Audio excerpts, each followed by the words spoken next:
Hey, what's up ladies and gentle tubers? My name is eveRide. Thanks for joining me today. I have got one of the coolest mods I've ever done to any motorcycle right here. It's inexpensive, it's super effective. I think it looks pretty good, even though right now it's still in the function over form phase. But are you ready to see it? Here it is.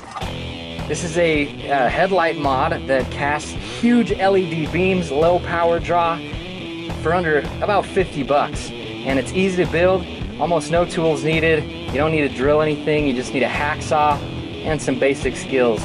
But really, if I can do it, anybody can do it. So I'm gonna show you how to do it today. Get ready, here we go.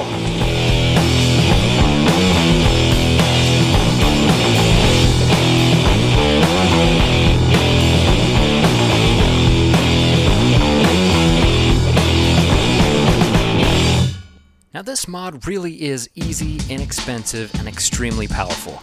I know a lot of people doubt these inexpensive LED imports, but if the bottom two LEDs hold through several crashes, abuse, power washing, and roost, like the 6 LED light bar mounted to the top of this array has seen over the last year, then they should be just fine. Remember, this is a work in progress, so now that I've got function, I can focus later on how it looks.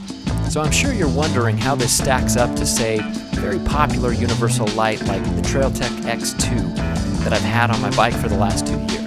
Well, here you have it. While the Trailtech is still an excellent and gorgeous light, for half the price and about an hour of your time, you can build a custom array that makes your bike unique, throws a ton of light, and stands toe-to-toe with race lights. So if you're interested in this custom array, including simple instructions on how to build the bracket, run your lights, and solder your wires with tools most people already have in the shed, stay tuned because we're covering it all. I want it to come out 4 inches from the forks, and then I want it to be 10 inches long, which is about from fork to fork. And then I want to have it be another 4 inches back to the bolt holes on the fork. Make sure I'm straight the whole time. Sweet, so now we've got this. Now we need to cut out these entire tabs right here, right there, and so that we can bend this back and have it go back to our forks.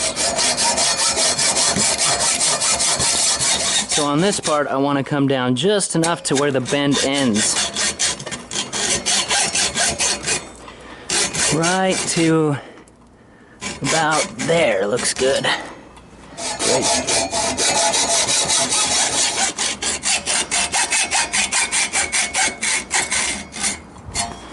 Alright, okay, there we go. We've got the top cut, and so now we just need to cut down the edge to that. And that way we'll be able to fold these tabs back. So you guys, if you do have access to a vise, I found it much easier to pull this far in and then get the thing started so it's not wiggling. Because if it's out here, it's going to be wiggling all over. So if you start it pretty close, and then saw, and then adjust, clamp, and then saw again, it makes it a lot easier. Alright guys, so we've got that sawed off, that came off there. And so you're going to want to keep this piece because this will actually make a really good bracket if you want to mount a light a little lower. You can tuck it up like that and mount your other light here. And then you can do another thing with that. Alright guys, that's it. Our hacksawing is done. So we'll save these, put them aside. Now you can start to see things take shape. See what we'll do is that'll go like that. We'll bend it along these lines here and bring them right back to these 2 bolts on either side. So easy, so simple, so sweet. Alright guys, so the next step on this, and of course it's not going to look too pretty if you use a hacksaw, right? And there's going to be some rough edges, and you really don't want the rough edges on your bike.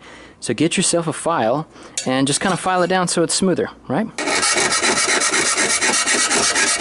Good bend right where we want it. I'm running into the vise. Get a good right angle. There we go. Make sure that it's straight, you know. Here we go. This side's a lot easier because there's...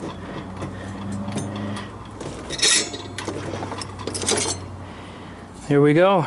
Alright guys, now for the moment of truth. This is where things usually go badly for me. Let's check this out. Let's see if they go on. It does. It looks like the bolts will fit in the right spots. It's a little wide, but that's okay because we can just bend it in. Right. The next test that we have that I actually already did and it failed was getting both bolts in. It's just slightly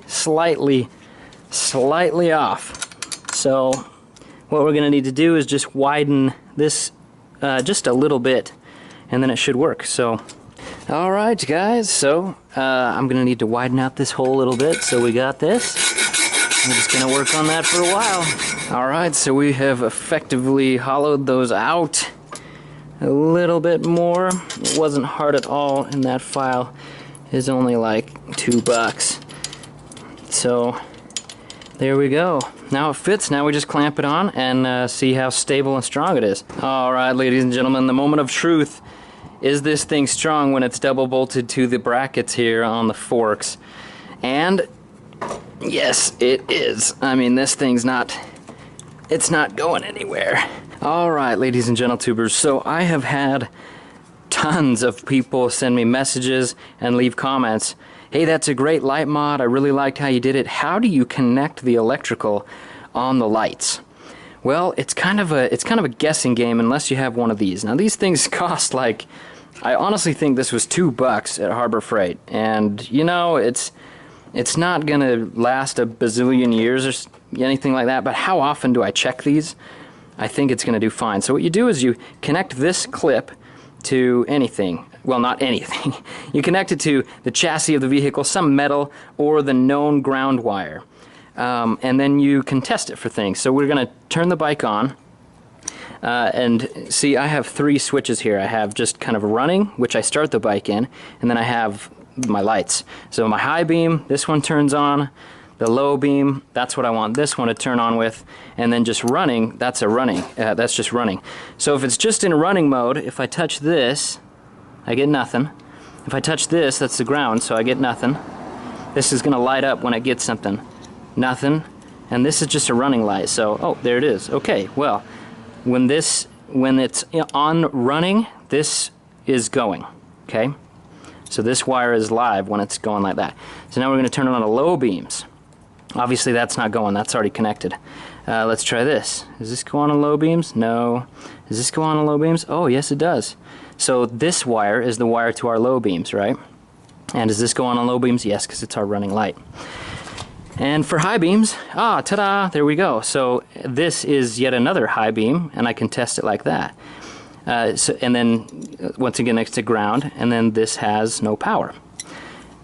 And then this will always have power. We're going to use bullet connectors, and I know the bullet connectors are they're not ideal. The most ideal thing, I think, is like a professional plug or harness. Or you can solder the wires directly together. I kind of want this to be, this is like a project. I'm going to be morphing and switching this thing a lot. So I want to be able to plug it in and unplug it and stuff like that. So we have these wires here. Again, we checked, and this is the ground and this was the light. And so a smart thing to do is put the bullets crosswise and then match them up. That way you'll never get them wrong, right? And so we always know that this red wire is going to go to this wire, so we'll just plug it in. And we don't want to touch them together ever. And this, this ground wire, black, is going to go to the ground wire, black. We'll plug that in. Now you absolutely don't want to let these things touch right now, so we're going to kind of space them out, and then we'll test it out. We'll see if this light works. Let's turn on the key, go to running, go to low beam. Oh, glory. Low beam, right. And high beam. So there we go. So that's how you find, oh my gosh, I still can't see. That's that's how you find out which wires you need to run into, or you can splice them directly into each other. These LEDs are low draw, and so you can actually, if I wanted to, I could get the wire that this is going to, and I actually probably will do this, but I get the wire that this is going to, cut it open, splice these wires into it, and so when I activate high beams, I'm going to have both of these going, and I'll have my low beams actually connect to another light that I'm going to buy here soon. So that's how it's done, guys. I hope that's helpful. If you have any questions, don't actually ask me. Ask Mr. Duff Factor or Dr. Dual Sport, somebody who absolutely knows electric on motorcycles. any kind of troubleshooting I'm not very good at. I just figured this out with Shan's help. So I'll have their links to their channels in the descriptions. Those guys are brilliant with this kind of stuff. One more thing that's extremely important. Once these things are connected, you're going to want to wrap them with electrical tape. Probably not the best option. The best option is to shrink wrap these. So you unplug them, slip the shrink wrap around, or the shrink wrap, right. Put the shrink tubing around it, and then hold a lighter to it if you don't have a heat gun. A lot of us don't have heat guns. That's why I say just hold a lighter to it. That'll shrink it up nice, keep it nice and snug, and then maybe do some electrical tape around it just for added insulation in case it gets cut or something. Okay guys, so you can kind of see where I'm going with this. You can see that anything you want to mount to a bracket like this, it's possible. And you have two surfaces, and actually you have the sides too. So if I wanted to, I could mount stuff over here, I can mount stuff on the bottom, I can mount stuff to the front.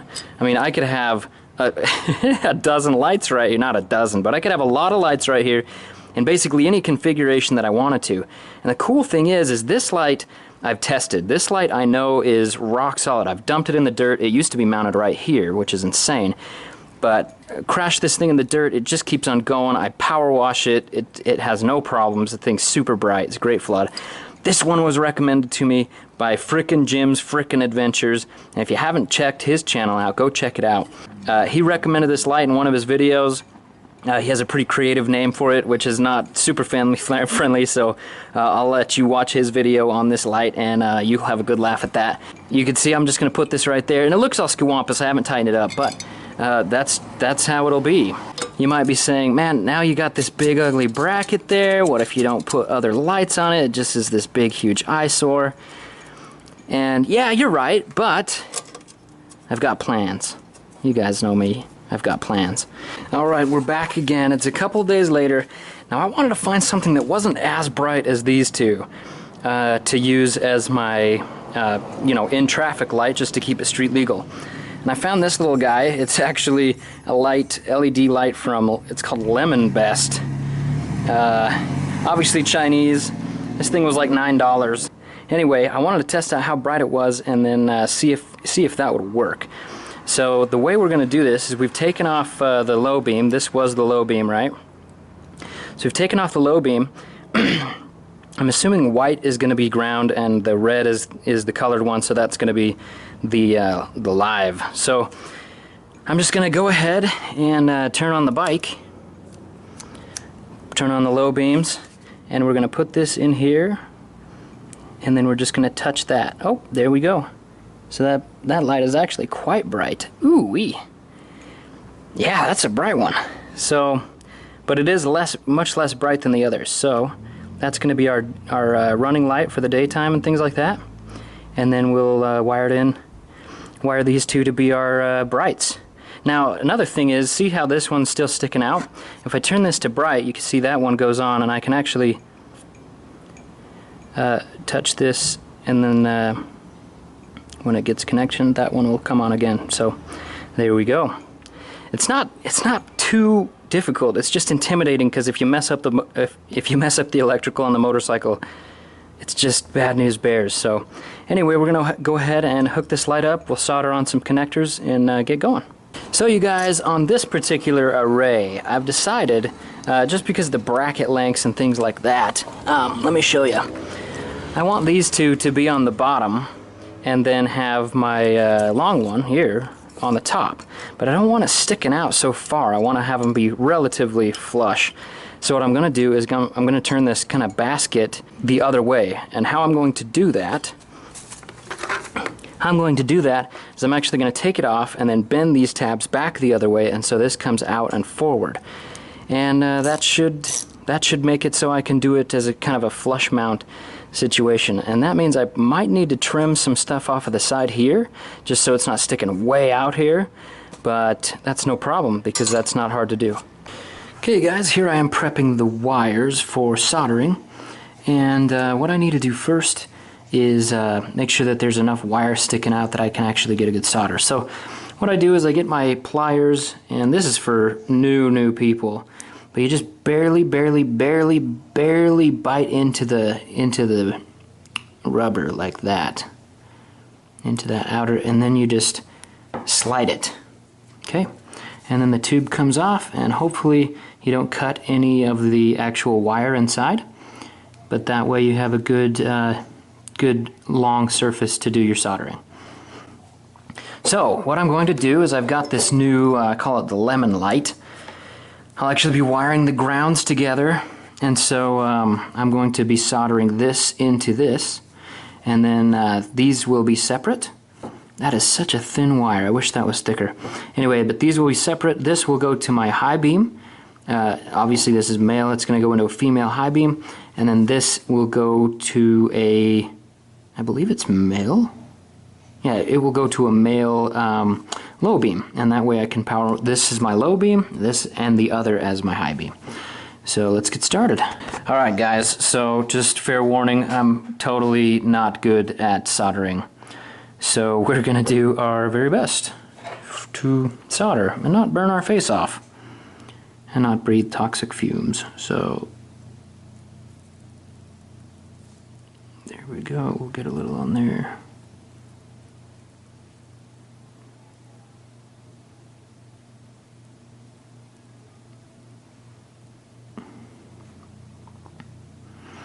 Good, okay. And then we need to fuse these together.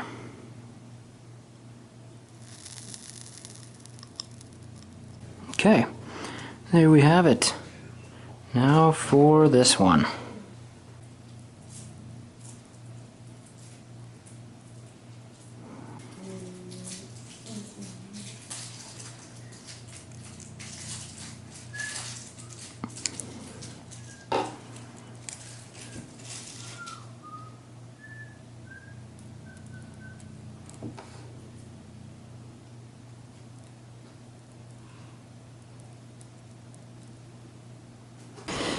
Alright you guys, this is the moment of truth. I usually totally mess things like this up. So hopefully, I've just got things kind of hanging here for now. We've got things wired up, nothing is touching anything else. Let's just double check and make sure that nothing's touching anything else. There we go, okay, so we should have the high beam to the high beam, the grounds to the ground, and the low beam to the low beam. So here we go. Okay, this is the running. Now for low beam. Yes. Now for high beam. Close your eyes. Yeah. Low beam, high beam, low beam, high beam, low beam, high beam. It's working, guys.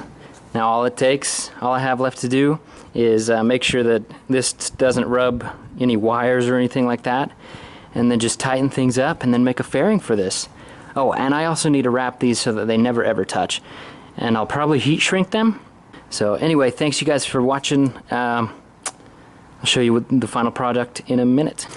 Alright, so as you can see, we've got some ugly stuff down here and some beautiful stuff over there. And we need to make this so it's not ugly right there. So what I'm going to do is I've unbolted these two things right here where the Trail Tech used to hook on. I'm actually going to bring something out here and then fold it up and basically cover and protect all of these ugly wires, and that'll keep it from smacking into, you know, any roost coming over here is going to smack into these.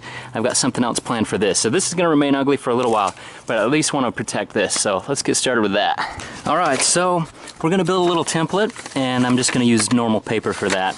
But I'm going to slide that under and just kind of mark where these holes are at. I've got one of my daughter's crayons here. And then I'm going to mark where the side of the fender's at, roughly. And then I'm going to cut it. This way I can see just roughly the sizes of things. How big this whole thing's going to need to be. Make sure we pick up our trash. Okay, so that's going to go like that, and then it's going to bend up under.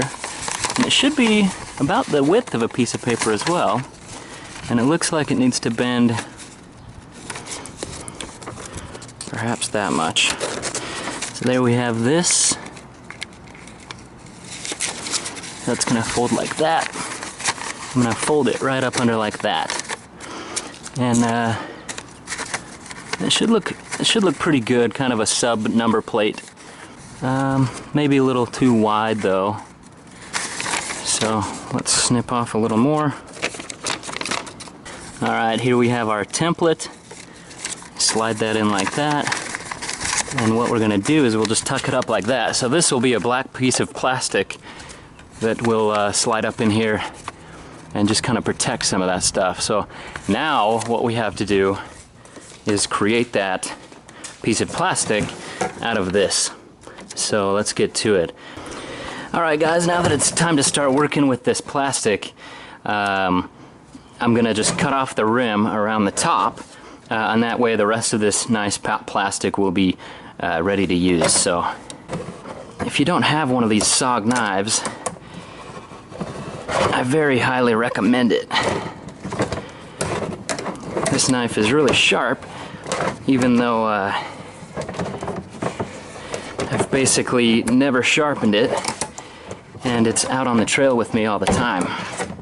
There we have that. Now we've got all this nice plastic to work with, and it'll be a lot easier than trying to cut down through that top part. Alright, so as you can see, I've made a pretty nice template just from some scissors. These are the $1 Harbor Freight scissors. You can sometimes get them for free with coupons. But they did a pretty nice job trimming up the plastic. There's still some white edges, but that doesn't matter because this is going underneath. So now I've got the old Trail Tech thing. These holes line up with those bolts in the bottom. I'll show you here. I just need to make these holes right here so that I can put this under and then bend it up and then have a nice protection for my wires and things.